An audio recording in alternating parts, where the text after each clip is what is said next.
Bonjour et bienvenue à vous sur cette petite vidéo. Je suis Assia, la fondatrice des entrepreneurs d'avant-garde. Pensez, agissez pour créer le nouveau monde de demain. Alors, ce que je voulais aborder aujourd'hui sur cette petite vidéo, c'était le travail à la maison. Pour certains ou certaines, il est clair que vous avez énormément de mal à envisager le travail à la maison. Il y a ce côté où on se dit ouais, c'est sympa de travailler à la maison, on n'a pas besoin de courir et tout, et puis c'est quand même un endroit familier. Oui, mais le problème c'est que vu que c'est la maison, l'esprit ne, ne conscientise pas que c'est fait pour travailler. Quand on est à la maison, généralement c'est pour être relax, c'est pas forcément pour travailler. Donc pour certains c'est difficile, ça leur est difficile de travailler tout en sachant qu'il y a beaucoup de sollicitations du genre pour celles et ceux, comment expliquer, pour celles et ceux qui par exemple sont des maniaques du ménage comme moi. À l'époque, moi, quand je me mettais à travailler à la maison, je voyais mes carreaux, j'avais qu'une envie, c'était d'aller les nettoyer. Je voyais une poussière, j'avais qu'une envie, c'était d'aller nettoyer le meuble parce qu'il y a de la poussière.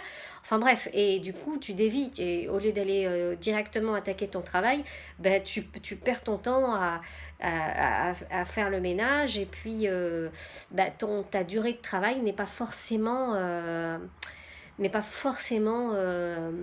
comment dirais-je, optimale. Donc l'idéal dans un premier temps, j'ai envie de vous dire, c'est dans un premier temps, c'est surtout avant de vous coucher d'aller nettoyer ce qui vous semble déjà, que vous pouvez ranger, dégager, nettoyer au fur et à mesure. Ça c'est important pour qu'après, dès que vous puissiez le lendemain vous lever, vous n'êtes pas en train de voir votre maison comme un champ de bataille et recommencer le ménage le matin en fait. Ce qui serait bien, c'est de ranger, de prendre de l'avance au maximum le soir, de manière à ce que le matin, ça vienne pas vous, comment dirais-je, vous heurter, vous déranger, que ce soit la vaisselle dans l'évier et tout le reste. D'ailleurs, à ce sujet, je crois qu'il y avait un ouvrage qui s'appelait comme ça, La technique de l'évier vide. Et je ne l'ai pas lu, mais j'en avais entendu parler et ça expliquait un petit peu que l'idéal, c'était de faire sa vaisselle de manière à ce que le lendemain, quand tu arrives dans ta cuisine, tu ne te sentes pas agressé par les vaisselles et que tu ne te sentes pas... Enfin, je dis vaisselle, mais ça peut être un autre exemple. Mais c'est vrai qu'on a tendance, nous les femmes, quand on se lève, à voir les tâches ménagères nous être présentes et puis qui nous attendent. Et ça vient littéralement nous agresser dans nos énergies dès le démarrage, le matin. Donc l'idéal, c'est vraiment de faire ça le soir, de prendre de l'avance sur tout ce que tu as à faire, hein, que ce soit avec toute seule ou avec ton partenaire, de manière à ce que le matin, il y a déjà beaucoup moins de choses à faire. Ensuite, c'est de se... moi, par exemple, le matin, une fois que j'ai déjeuné, je prends peut-être une demi-heure, une heure pour faire ce que j'ai à faire. Et ensuite, je détermine un temps où je vais travailler, bosser sur ce que je dois faire. Ça, c'est important.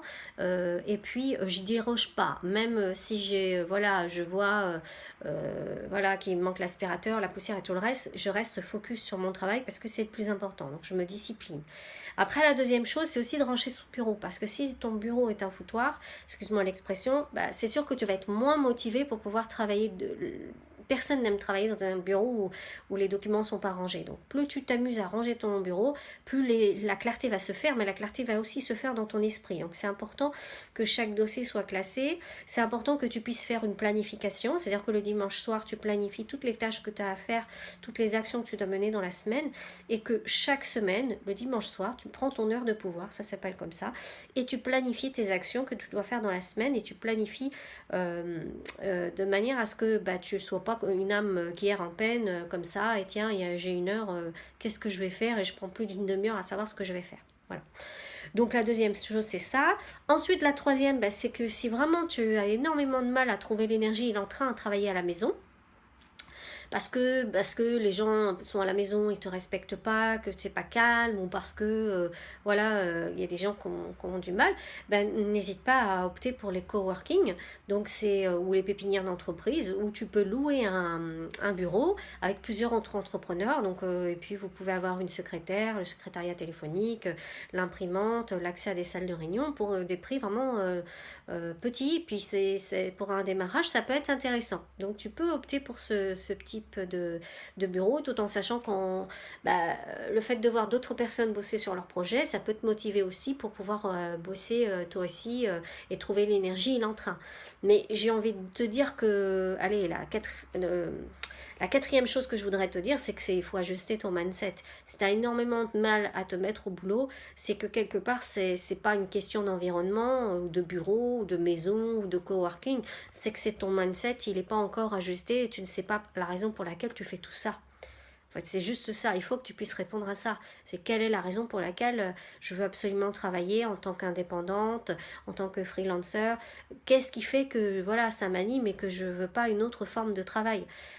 Fais attention aussi au fait que souvent quand on est comme ça un électron libre, on n'est plus en entreprise, on n'a plus de collègues, on n'a plus de soutien, ça peut vite fait t'amener à te sentir isolé. Donc il faut que tu puisses faire attention à ça. Donc c'est pour ça que je te dis, sois au clair avec ton mindset, avec la raison pour laquelle tu fais tout ça. Et puis, t'inquiète pas, n'hésite pas à me poser des questions si tu en as. Je suis là pour y répondre si je peux, ou en tout cas je tenterai de te retrouver des éléments de réponse, des axes, des pistes. Voilà ce que je voulais vous dire. Donc écoutez, j'espère que cette vidéo vous a plu. Je vous embrasse. Je vous dis à très bientôt. Au revoir.